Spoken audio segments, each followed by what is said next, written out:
É, vamos lá, professor Valci aí com vocês. Vamos agora dar uma passadinha em alguns exercícios aí referentes à Segunda Guerra Mundial, né? Algumas questões aí de vestibular, de Enem, para que a gente vá aí tirando as nossas dúvidas sobre esse fato histórico tão importante que foi a Segunda Guerra Mundial, tá certo? Então vamos lá. Número 1. A poesia fugiu dos livros, agora está nos jornais. Os telegramas de Moscou repetem Homero. Mas Homero é velho. Os telegramas cantam um novo mundo que nós, na escuridão, ignorávamos. Fomos encontrá-lo em ti, cidade destruída, na paz de tuas ruas mortas, mas não conformadas, no teu arquejo de vida mais forte que o estouro das bombas, na tua fria vontade de resistir. Carlos Drummond de Andrade, Carta a Stalingrado, no livro Rosa do Povo. Então, o trecho acima relata poeticamente uma das maiores batalhas da Segunda Guerra Mundial, a Batalha de Stalingrado, em 1943, na União Soviética. Stalingrado tornou-se sinônimo mundial do heroísmo e da luta pela pátria. A respeito desse episódio histórico e suas consequências, é correto assinalar que, vamos lá, sabemos, né, que a Batalha de Stalingrado é um marco aí, um divisor de águas no conflito, né? A partir dali, os aliados olham e falam assim: opa, o exército do Hitler lá não é imbatível, não, a gente pode ganhar deles, bora partir para dentro. Letra A. Hitler ordena a invasão da União Soviética em julho de 41, aproveitando-se do espírito anticomunista presente nos Estados Unidos que, mesmo descontente com os rumos da guerra, não saiu do seu isolamento político tradicional. Então, 1941, Estados Unidos nem estava na guerra ainda. Esse sentimento anticomunista ainda não estava nem aí para norte-americanos, essa questão do comunismo, capitalismo, só vai florescer, meu Deus, na Guerra Fria, na pós-Segunda Guerra Mundial, beleza? Os alemães, ao adotarem a tática de terra arrasada, acabaram por infligir enormes perdas humanas e materiais à União Soviética. Aí é o contrário, tá, gente? Quem vai usar essa tática de terra arrasada são os soviéticos. Que tática é essa? Vão, tem o confronto e recua. Nessa recuada, eles vão esvaziando todas as cidades, tirando todos os suprimentos, toda e qualquer coisa que o alemão pudesse usar em seu favor vai sendo retirado. Então, quando o exército alemão chega, não encontra nada, a cidade está totalmente arrasada, tá, ok? C. A Operação Barbarossa, nome dado ao plano de guerra alemão contra os russos a fim de conquistar os poços de petróleo do Cáucaso e a cidade de Stalingrado, foi um fracasso. Essa batalha foi o marco do início da derrota alemã. Então, olha só.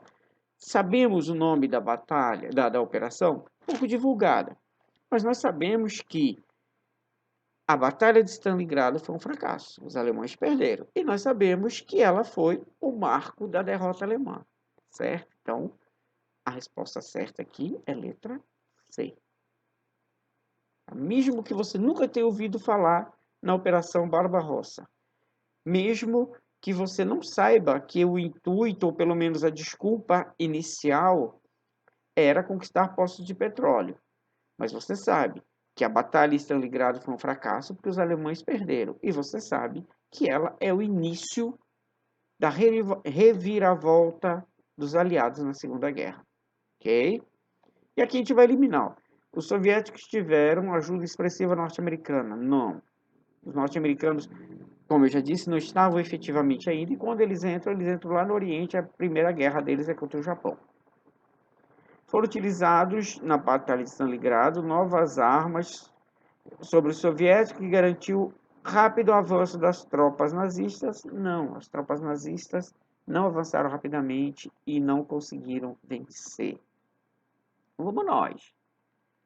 Para proteger o seu patrimônio, o Museu do Louvre, em Paris, transferiu para locais secretos grandes partes do seu acervo, mais valioso e representativo durante a Segunda Guerra. O Brasil participou dessa guerra, como documentado no Museu da Força Expedicionária Brasileira, no Rio de Janeiro. Os documentos registram o envio de mais de 25 mil integrantes, dos quais cerca de 12 mil foram feridos e aproximadamente 470 mortos. Sobre essa guerra, é correto afirmar que os brasileiros combateram hoje. Aonde os brasileiros foram combater? Na Itália. Então, os brasileiros foram combater na Itália. A principal batalha vencida pelos brasileiros é de Monte Castelo.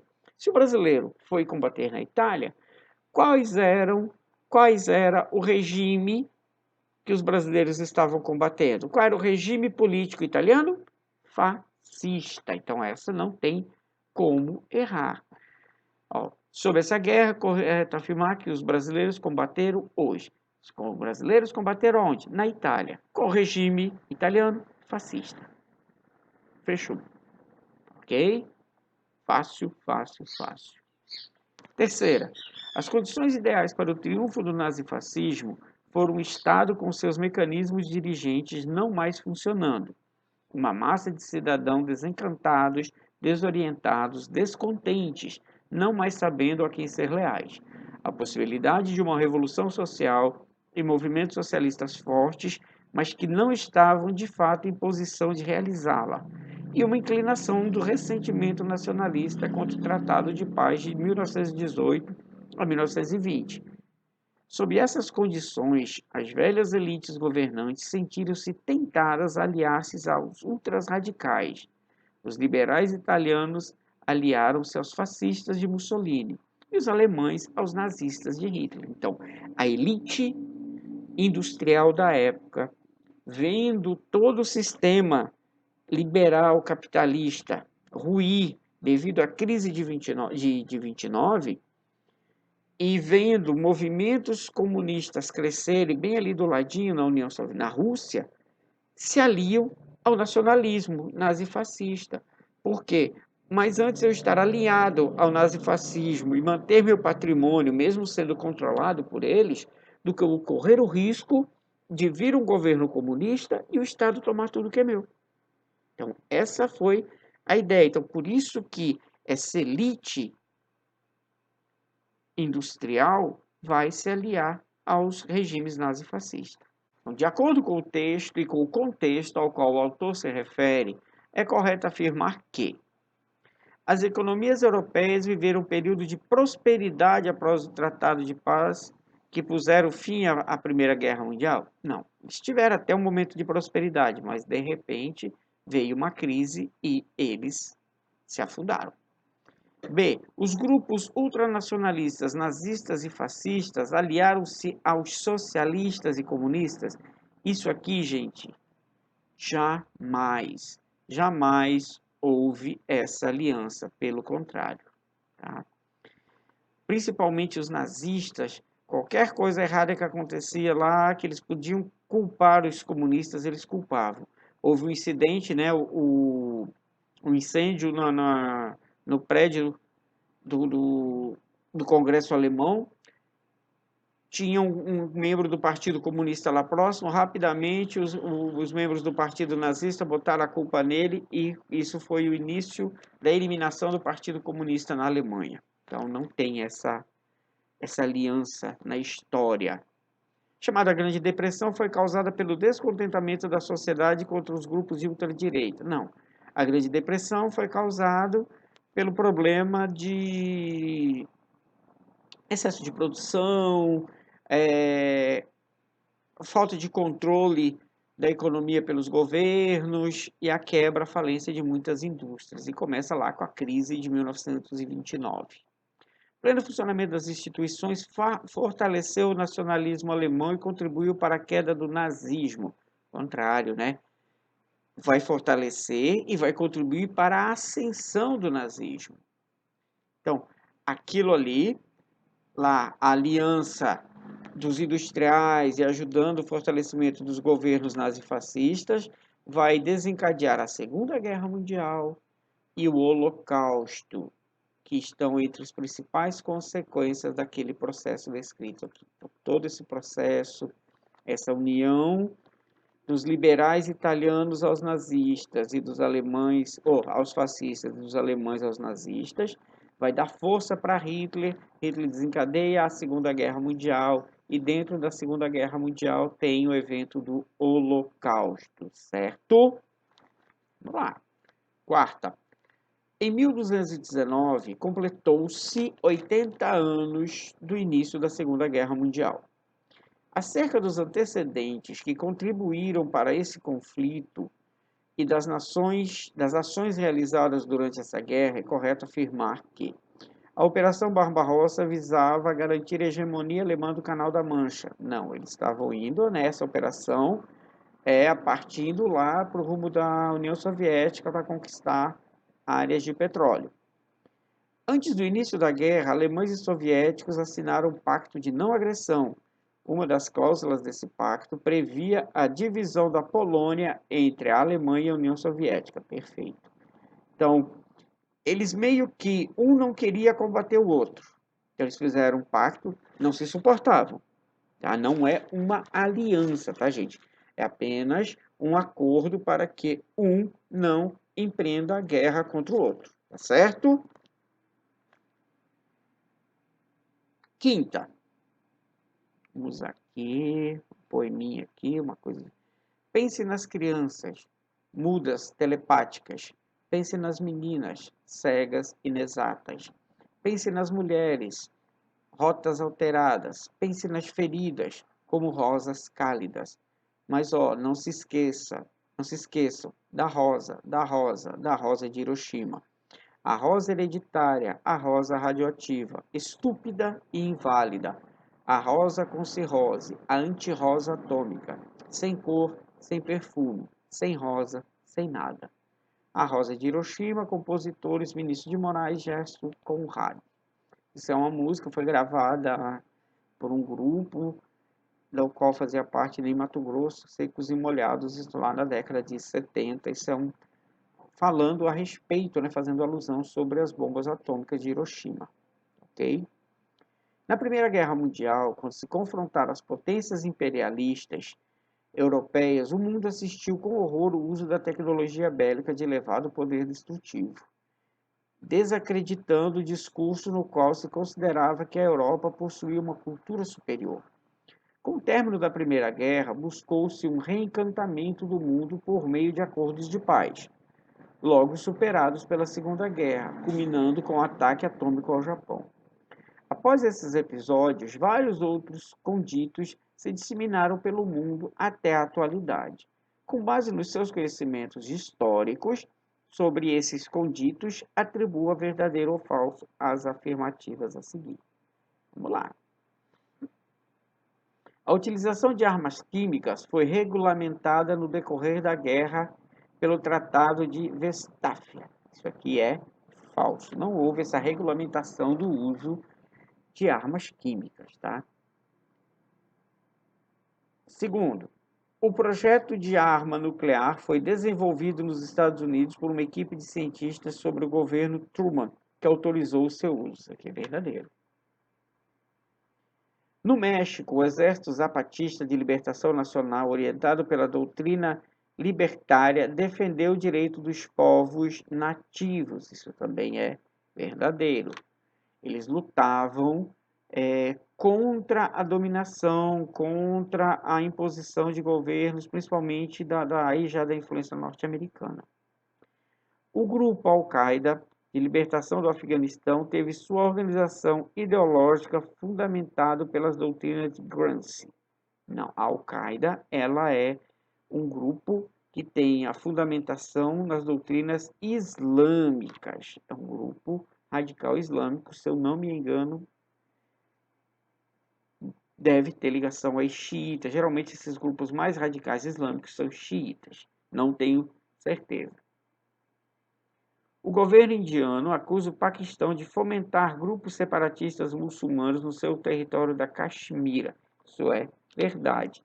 Até hoje tem essa briga lá, Índia e Paquistão, por esse território da Caxemira. Então, falsa, verdadeira, verdadeira, falsa e verdadeira. Então, aqui, letra D de doido. Vamos para a sexta. Os Estados nacionais modernos se consolidaram graças a uma eficiente burocracia formada por funcionários públicos competentes, responsáveis por assessorar a administração pública. No entanto, alguns desses funcionários tiveram um destacado papel, ofuscando até o líder do país. Entre esses funcionários da nação, aquele que não foi uma escolha pessoal do monarca foi. Então, alguém que não foi escolhido por um monarca. Então, Cardeal Richelieu, Luís XV, Luís XIII. Luís XIII é um monarca? Sim, então aqui está certo.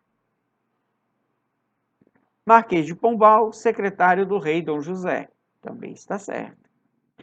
Winston Churchill, primeiro-ministro do Reino Unido durante a Segunda Guerra Mundial, na monarquia de Jorge VI. Então aqui já não. Então, Winston Churchill, ele era primeiro-ministro, mas ele não é uma pessoa de escolha do monarca, tá? Primeiro-ministro, ele é de uma eleição, a eleição do parlamento, e no parlamento se é eleito o primeiro-ministro. Então, aqui é Churchill, ok? Sétima.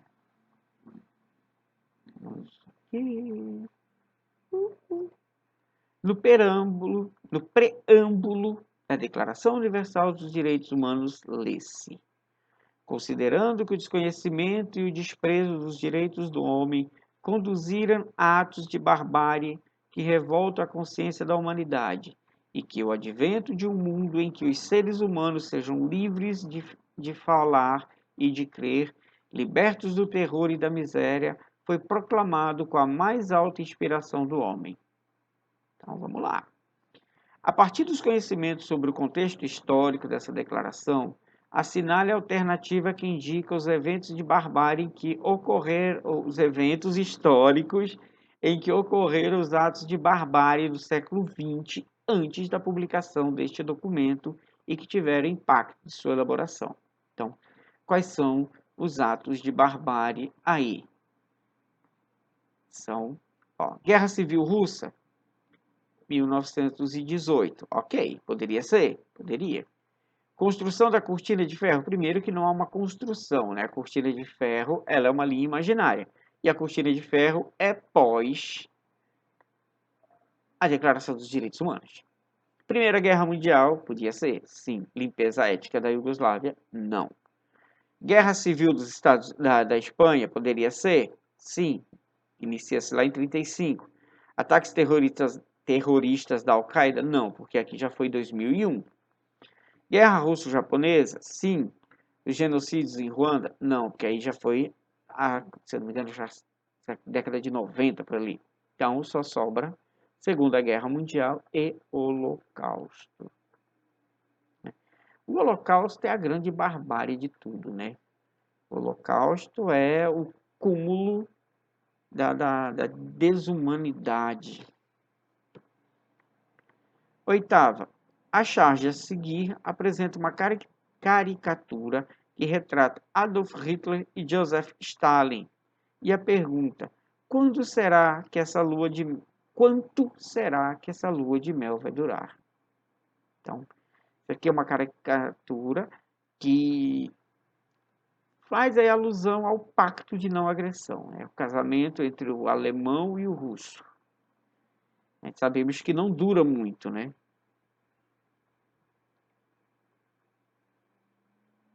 Então, vamos lá. Oitava. A que importante episódio histórico a charge faz alusão? O quê? Ao pacto de não agressão. Então, pacto de não agressão firmado entre Alemanha e União Soviética, em que dividia a Polônia entre os dois países, que possibilitou que Hitler ordenasse a invasão do território polonês, dando início à Segunda Guerra Mundial. Tá? E aí depois, o Hitler resolve invadir lá a Alemanha e aí vai ter todo o conflito. Aí acaba a lua de mel. Vamos crescer isso aqui.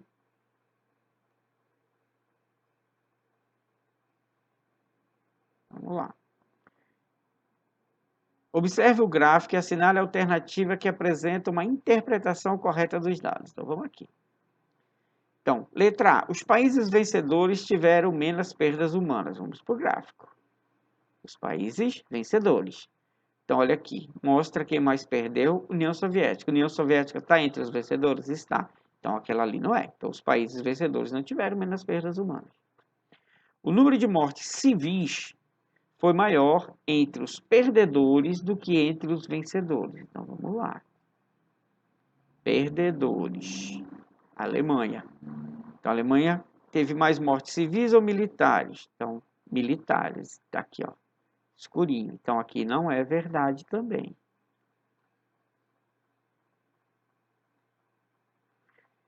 Em todos os países houve perdas militares maiores do que as civis. Também não, ó, tá vendo? Que é civis. Então, houve mais perdas civis do que militares na grande maioria. Em vários países, as perdas humanas foram apenas civis. Vamos ver aqui.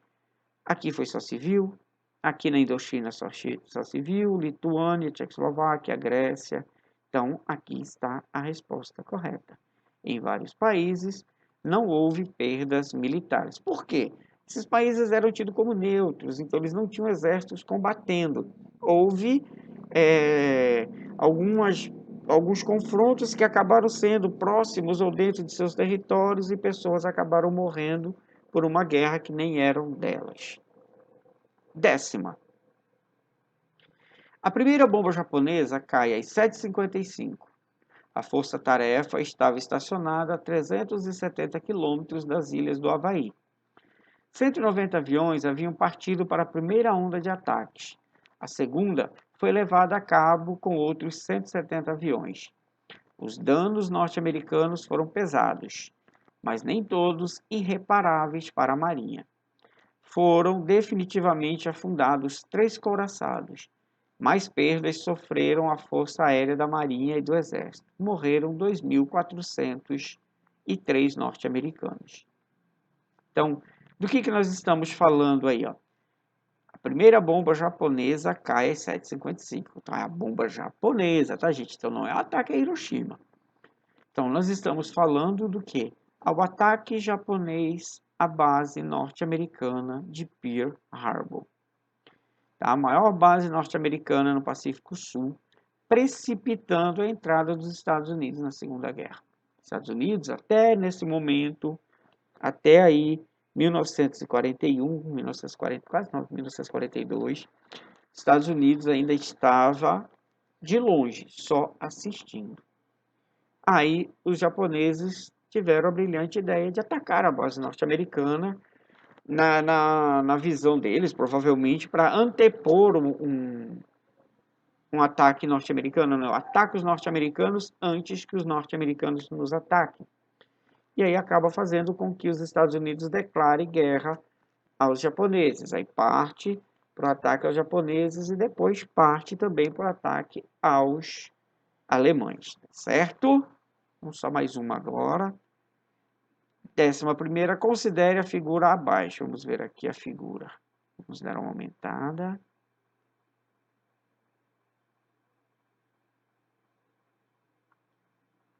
Dois aviões. Vamos lá.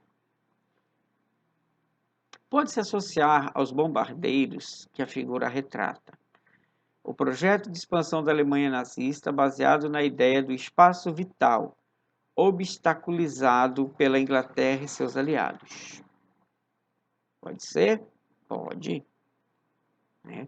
Então, projeto de expansão da Alemanha nazista, baseado na ideia do espaço vital, sim, mas que estava se tornando um obstáculo por conta dos aviões ingleses e aliados. Rompimento do Tratado de Versalhes, não tem nada a ver. Fracasso das Ligas das Nações, também não. Pacto Germano-Soviético, isso aí tem a ver só com a questão lá da Polônia. E a teoria do socialismo científico que defendida pelos nazistas, socialismo, nazismo, não tem nenhuma associação, tá certo? Então é isso. Tchau, galera, e até a próxima.